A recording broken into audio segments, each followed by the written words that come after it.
If you are a teacher, parent, administrator, student, and/or anyone who loves reconnecting children with nature, and you want to figure out how to cultivate learning gardens and nature-based curriculum, then this is the podcast, the Outdoor Classrooms podcast.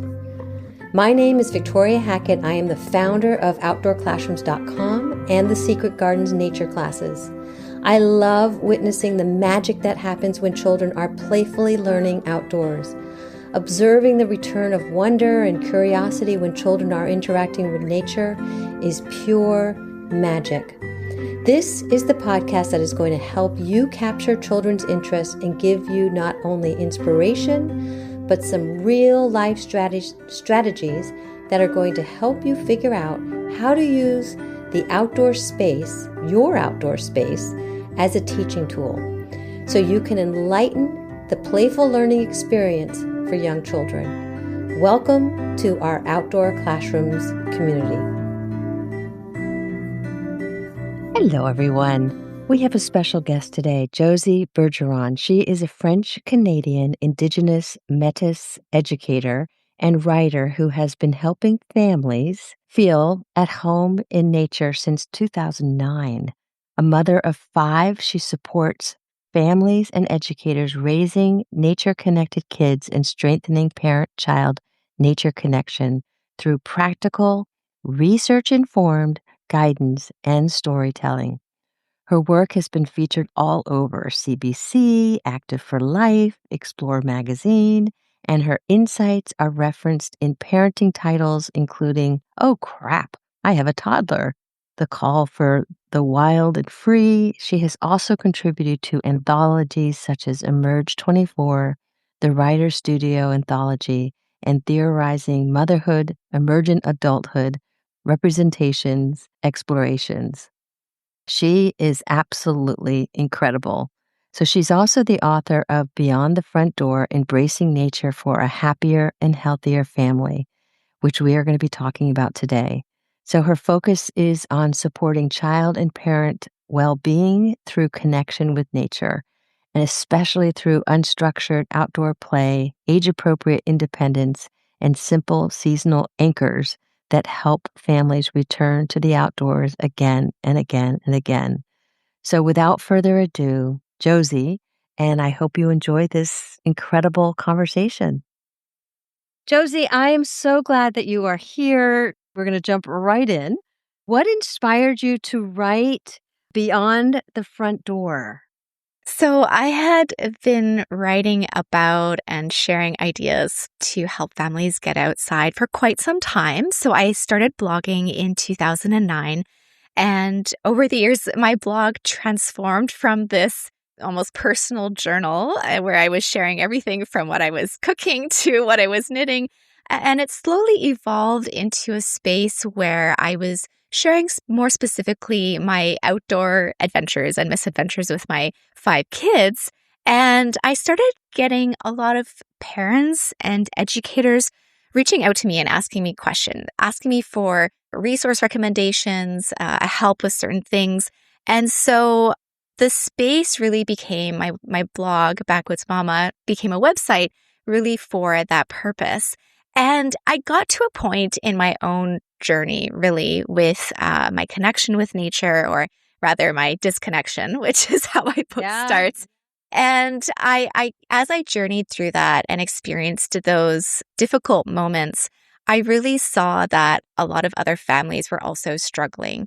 So I got to a point really in my writing, my research, and my personal experience where I wanted to gather a lot of what I had talked about on my website and then combine it with, the more recent research that we have out there on nature connection and the benefits of nature, and also share my story as well to just really help those that are, raising children feel just more comfortable and confident in getting outside, sort of wherever they are, and no matter what their, level of comfort is with getting outside. So, yeah. And it's so well done. And before we get into that point where you decided things needed to shift, which I was just totally I love those personal backstories. But can you say a little bit about what it means beyond the front door, where that title came from, what that actually means? Yeah. So when we think about getting outside, with children, with our families, often we get these images of social media that come to mind. So we think of the outdoorsy parent that are going backcountry camping with their kids, that are scaling mountains and doing really great and very cool things. But the reality is, one, a lot of people, aren't necessarily interested or don't have the resources or don't even really want to do those kinds of really epic adventures. And two, you don't actually need to do those kinds of things in order to experience the benefits of getting outside. So beyond the front door is really just that. It's this idea that, or this reality really, that nature is just beyond our front door, that we don't need to go far, that the backyard or the nearby park, that is enough, right? That is great. That is amazing. And so I really wanted parents or those picking up my book to know that, hey, this book is very accessible. This is not my epic adventure through the Canadian Rockies. This is what day-to-day, nature connection looks like for our family, and like how it can look like for yours as well. Yeah, and it's so well done. So there we go. And then this was one of my favorite parts, was the moment in your own life, which you share in the book, where you thought something needs to shift.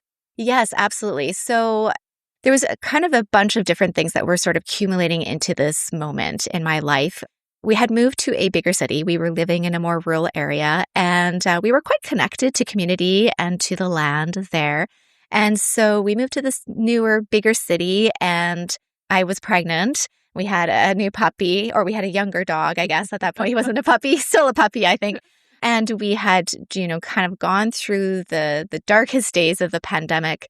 And I was at this point in my life where I thought, okay, surely things are going to get better. Things are going to turn around. We are going to feel more connected to our community, to the natural world around us. And instead of that happening, it's almost as if the opposite was happening. I was really getting, as restrictions were being lifted, I was getting really sucked into, really honestly, our parenting culture of more more extracurriculars and all these things. And instead of reconnecting with nature and community, the opposite really was happening. And I was just finding myself just feeling very disconnected from nature, from community.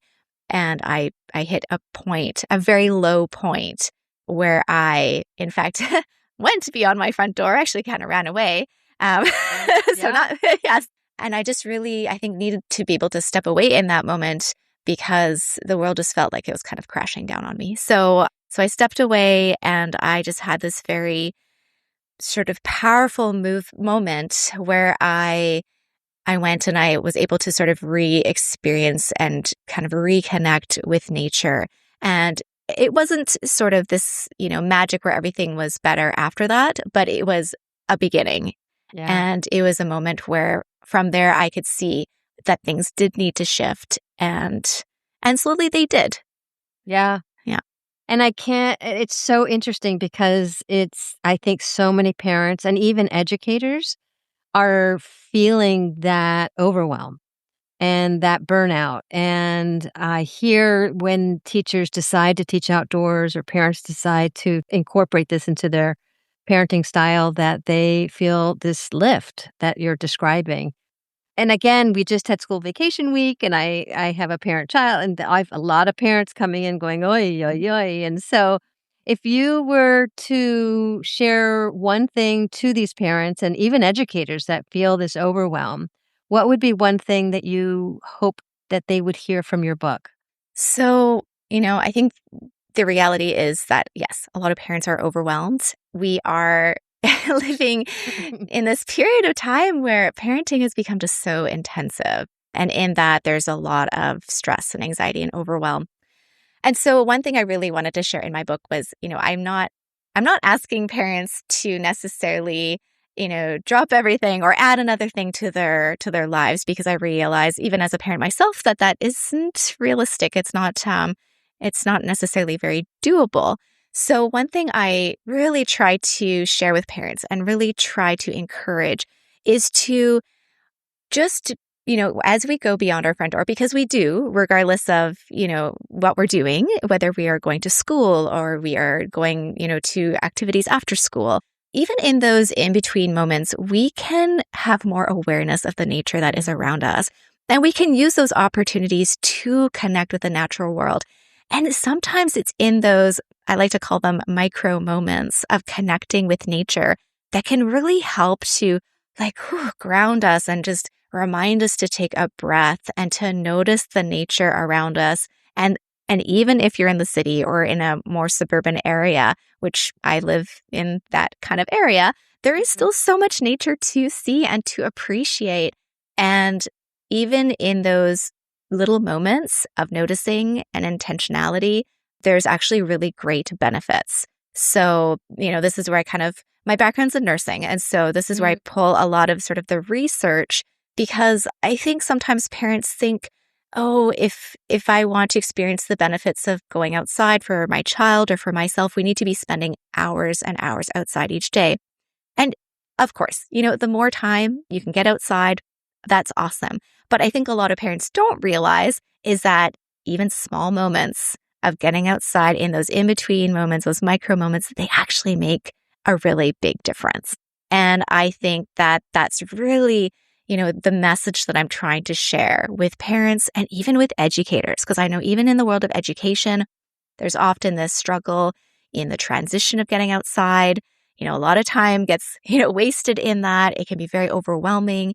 And so, it can be, there's a lot of sort of even micro moment ways to be able to notice nature, even from classroom windows or in those in between, if we are going outside or we are about to come back inside. Yeah. Yeah, it's kind of incredible because it's so simple. So my next question is, what do you think, or why do you think that it's so important or so hard for families to just simply take that step, just open the door? Yeah. So when you look at the research, the most commonly, I guess, given reason for parents, not getting beyond the front door is often time. So that's usually time constraint is often the main one that's shared. And it's true. Like I said, parents are often both working full time. Children are in school, and after school, our parenting culture has really gotten pulled into this idea of extracurricular activities. So, and again, I'm not saying that all those things are necessarily bad. I mean, there's definitely some benefit, but when kids are so overscheduled that there isn't time for free play, there isn't time for getting outside, then at that point, it can be problematic. So, time is a huge thing. And I always encourage parents to, before committing themselves or their children in particular, because whenever we commit our child, we are in fact committing ourselves. Something took me a while to learn that. But to, really be mindful about, what you're committing to so that you are protecting time to be able to go outside. So time is a huge factor. Another factor that parents often say is access. Again, this is more of an issue in more urban, suburban environments. Some parents may feel, and even educators, may feel like they don't have access to nature that's easy to get to, or they don't have access to nature in which they feel safe or comfortable exploring. This can also be a really big challenge. And so, for issues like that, again, I really try to kind of shift it a little bit and remind parents and educators that there is nature everywhere, that we can still have really meaningful moments of connection in our backyards or, in areas, in parks even, or places where, might feel more comfortable or safe. So I think that's another struggle. And I think another struggle too that some parents and educators face is sometimes just not having the appropriate outdoor gear to be going outside. So this could be a bit of an access issue if there is, financial constraints for families or even for schools and having those. I really try to, obviously children will spend more time if they are comfortable and properly dressed for the weather. And I'm, a big fan of all weather play as long as it's not dangerous weather, obviously. And I'm also a big advocate of looking for outdoor gear in consignment and thrift stores or in online markets. I, for the most part, even for my own children, will always look there first before I, go to buy something new, because you can find some really great gear for the Yeah, it's outdoors. just kids grow, Yeah, the kids grow and they right? grow so fast. So it's a great place to go and look to get some gear. So, I mean, yeah, so those are definitely some of the struggles. Other struggles would be, the struggle of screens, right? Screen time. Often parents will say, my kids aren't interested, or, we're having screen time struggles with figuring out that. That's a whole that's a whole Yeah, the whole topic we as could well. Yeah, we could jump in at that. And, and honestly, it's even something that I have, had to work through and struggle with. And even now it's a constant thing, but, yeah, screen use can definitely be a struggle. So yeah, those are kind of some of the It's main a ones. lot. Yeah, it's Yeah. so much. But thinking about even your own children and thinking about twofold here. In your book, you talk about, the benefits of nature and for the children. Hmm. And again, Richard Love and all his work with Last Child in the Woods. And again, I think we're speaking to the choir. But what I absolutely loved about your book in the beginning, you talk about, well, what about the parents? What about the Hmm. adults? What about us? And there seems to, and it was like, yeah, it really got me. It stopped me in my tracks. And again, I work with a lot of educators, and a lot of educators have found they've almost been rebirthed to like new energy, and they're staying in the field because now they're teaching outdoors. I'd love you to talk a little bit more about that, just about the benefits where both adults and children are benefiting from being outdoors. Yes, it's been so great to see a lot more attention that's being paid to getting kids outside. And I think that's wonderful. But yes, that was one of the reasons I did want to write my book. Parents are often overlooked in the equation, or caregivers.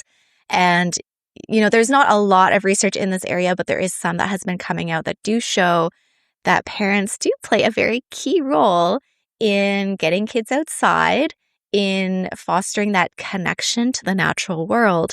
And so as parents, we need to kind of be reminded of that, and to, start by perhaps fostering our own interest and connection to the natural world, because our children will often look to us and emulate us in that. And if our children don't see us taking that time, for ourselves even, then to them, children are so good at pulling out hypocrisy, right? Especially as Right. they get older. So we really have to be mindful that you know, we are also doing that for ourselves. And again, we do have a lot of research that shows that spending time outdoors is very beneficial for adults as well. And so as a parent, I have definitely found that when I go outside with my children, for one, it's very grounding. It can really help, decrease, stress and anxiety. I think as when we are indoors, we see as moms, as dads, this sort of never ending to-do list of all the Yeah. things. And the house is it just never gets clean, right? And the laundry pile is always a Yeah. mountain. So taking the time to step outside can just help us, sometimes realize that those things can wait, Mhm. that we can, have a moment to just breathe and just look at what's around us. And that can be very helpful for Mhm. ourselves, but it also has a really positive impact on our parenting. And that Yeah. was the other thing I really wanted to sort of share, almost this, yeah, just this connection between, obviously, parents, caregivers, even educators, and the natural world. And then, children and the natural, but then also how that also, strengthens the relationship Mhm. between the child and the adult. And so part of that is, and again, we are seeing some early research in this where, relationships between parent and child are strengthened when they spend time outside. I would love to see more research. Like if I Yeah. had, I mean, it's right? It's, fascinating. I mean, it's yeah. fascinating to really look at that piece and think like, okay, here we have all this research, but it's really focused on the child. And to think about What about the adults? Mhm. And how I mean, obviously, they're out there too with the children, but Mhm. then, really fascinating to think about that relationship, parent-child relationship or parent-caregiver, even parent-caregiver, parent-teacher, Mhm. parent-adult. Exactly. It would be just fascinating. Yes, yes. And I mean, in my book, I do talk about the idea of co-parenting with nature, which Mhm. is, it's not my original idea. I mean, really, this has been an approach or an understanding that has been, part of indigenous culture for a very long time. But this idea that, the natural world has the space and even the wisdom to provide for our children what they need and to support their health, well-being and the development. And I see this so often when I'm going outside and my children are engaging with the natural world. And, I kind of say, like, my kids love going to playgrounds, but when we go just into scruffy sort of nature spots, it's amazing how nature just sort of provides for them and sort of Mm. like teaches them. And then as parents, we can kind of sort of trust in that process as well and know that we are, helping our children develop by, bringing them to, spaces where there is more natural elements to help them even grow their motor, gross motor, development, fine motor, all those things. So I always find it really interesting to kind of look at that dynamic. And I think too, as parents, when we step outside, especially if we can put our phone away and so we are Yeah. not distracted. Yes, because it's just, there's so many distractions on our phones. Yeah, it's just, again, it's such a moment to just reconnect, right? To reconnect ourselves with nature and our children. And I always feel like I parent better outside. I don't know. Yeah, well, we I feel don't better. I mean, know. Yeah.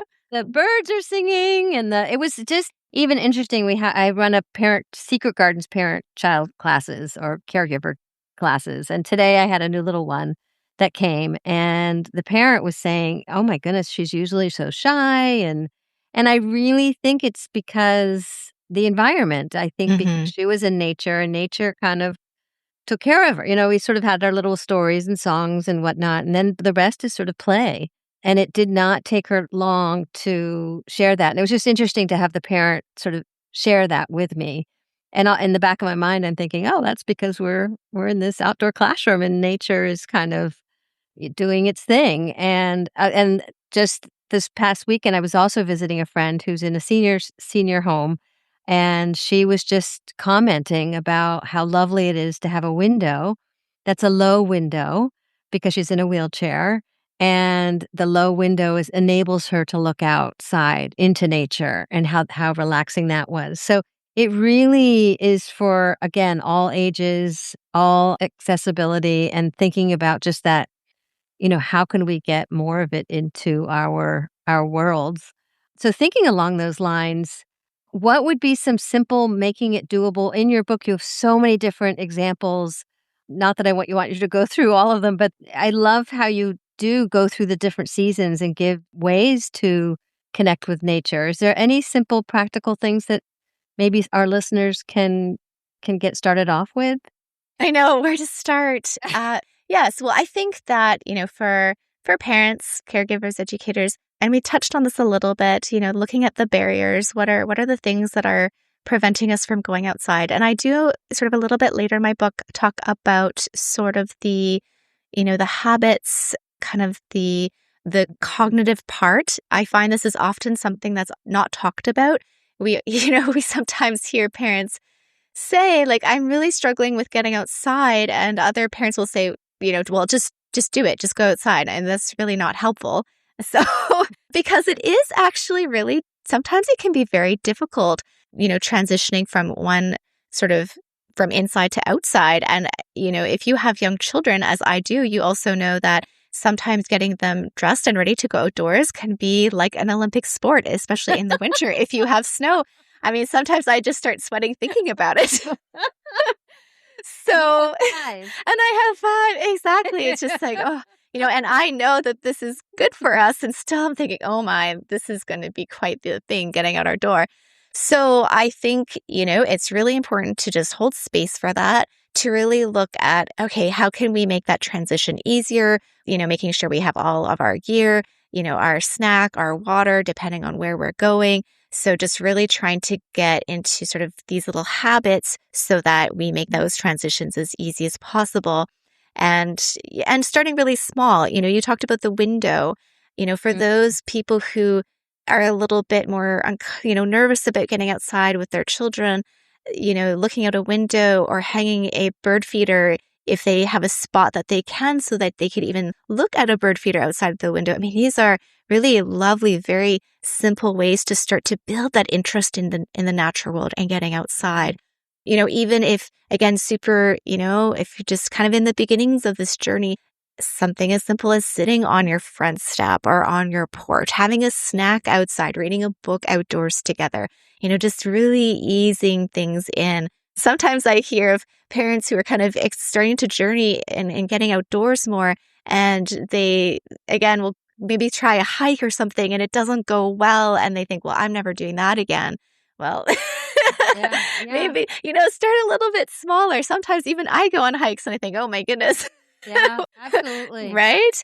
So just taking just very small steps. Also, I'm a huge fan of picture books, and we are so fortunate that now these days we have such an array of beautiful picture books, especially about the natural world. This is a great way to spark interest. Like we read a lot of picture books around the seasons about insects and birds, and all these things can really create interest in children, and that might, get everybody outside a little bit more. And seasons, like you say, my book is after the introduction, or the first part of my book, it's set out in seasons because each season has so many invitations to getting outdoors and noticing nature. And even in the food that we eat, which is why I have recipes in my book. People are always surprised, like, you have recipes? Of course I do. I mean, the food that we eat is part of the natural world, right? Let's celebrate that. Yeah. So even things like visiting your local farmer's market, or, going to the store, seeing what's in season and bringing that home and enjoying it. And like these kinds of things are all part of, building our relationship and deepening your connection with nature. And we're already going to the grocery store. So it's just about, just taking a little bit more awareness and noticing, what's in season and how can we enjoy this together, and where is it coming from, and all those kinds of things. Yes, starting small. And for those who are already comfortable with, going outside, and like you say, they want to explore more, they want to level up their adventures, then yes, I always love exploring trails that are close to my home. And there's some really great apps like All Trails that you can find, more information about that. So that's a really great way to kind of explore that. And I also am a huge fan of scruffy nature. So often we bring our kids to parks or places where they might be somewhat limited in their interaction with the natural world, because obviously if you're at a park, you don't want to be picking all the, the beautiful flowers that were planted there to be enjoyed by everybody. But in scruffier parts of nature, sometimes these areas are a little bit more neglected, and children can have a little bit more free reign on clambering over logs and really getting hands-on with the natural world, which is super important. So those kind of areas, they are all around, but sometimes they just need a little bit of, exploration to find them. So that's kind of a great next step if people are looking for more adventure, but don't want to necessarily hike up a mountain. So I love, love, love, love so much of this. Oh my goodness. And so we've talked about sort of nature and well-being, and hearing so much about just the stress and anxiety, both for kids and adults, things that we can do. So if you were to wave a magic wand, how would you love to see communities and schools change in how they think about outdoor time? This is like, oh my, yes. So I would love to see education be a lot more nature bonded and focused. Often we think that education must happen indoors, but this is just simply not true. Even mathematics, like you can teach children mathematics outdoors. And there is some amazing educators who have resources in this, for other educators, or even for, parents who might be homeschooling. Yeah, there's so much that you can do outside in terms of education. So if I could wave a magic wand, I would, go to schoolyards and plant a whole bunch of trees and nature and bushes and all these things. And I would get kids outside to be learning. And again, you can write outside, you can do math outside. There's just nature has so much. Nature is an amazing teacher in and of itself, and such an amazing, support for teachers and even for parents in education.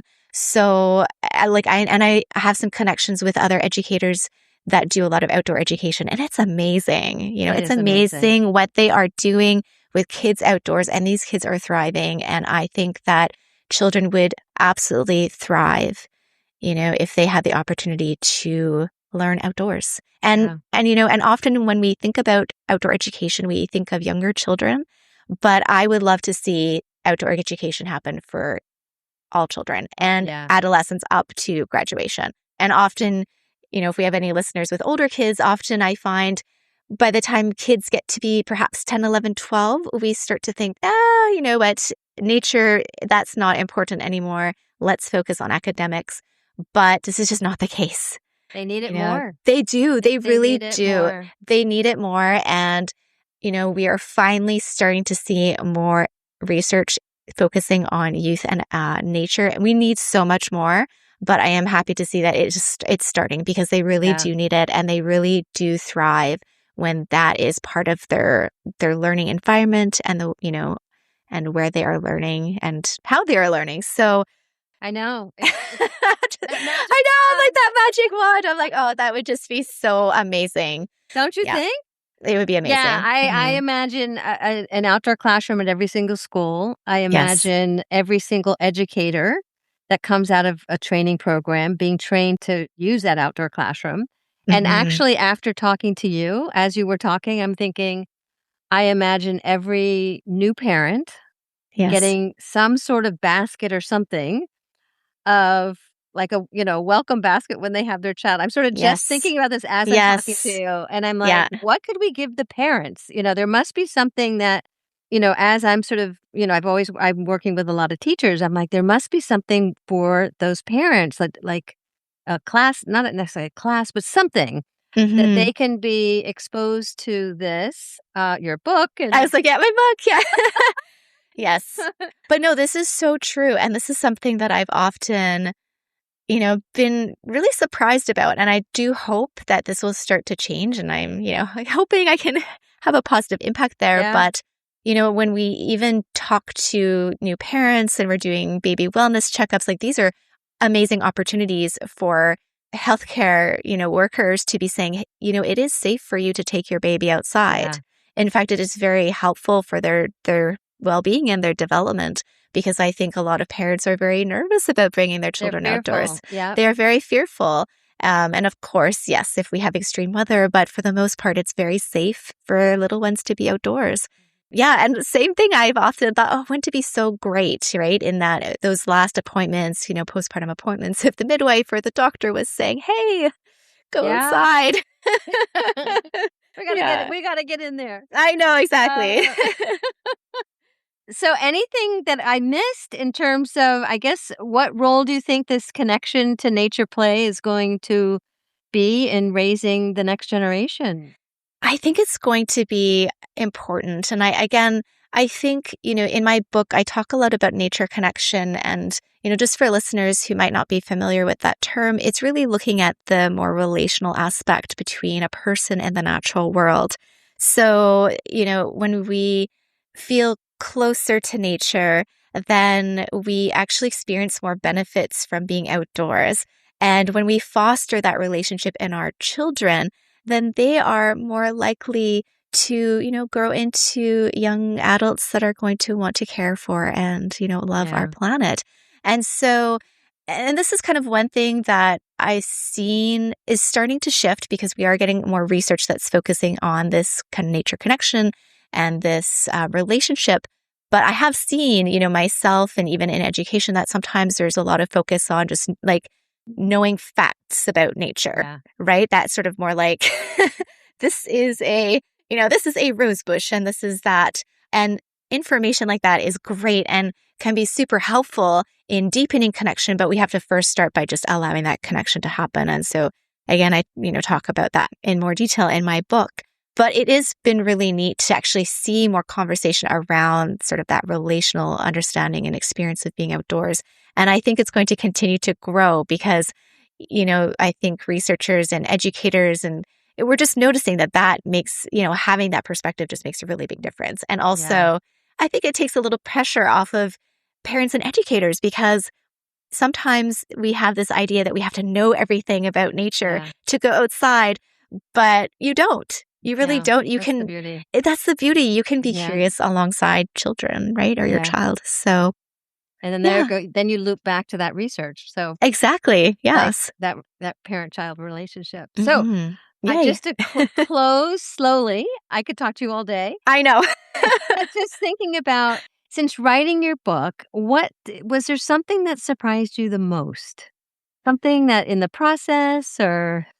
I mean, there was definitely a lot of things that did surprise me. I'm trying to think right now. I remember when I was writing my book, and this is maybe a bit of a random one, but I thought for sure that having pets would, and maybe that having pets would help you feel more connected to nature. But the research that I came across actually said that it didn't. And that to this day, I'm kind of like, really? That really surprised me. And maybe I need to read more research studies because I mean, I have a dog, but that kind of surprised me. Oh, that's funny. Isn't that interesting? Yeah. It's a kind of really random one. And it's one that still kind of bothers me, actually, because I thought, for sure, having pets, like this will help you. You have to take them out for a walk. Exactly. And you have to care for them.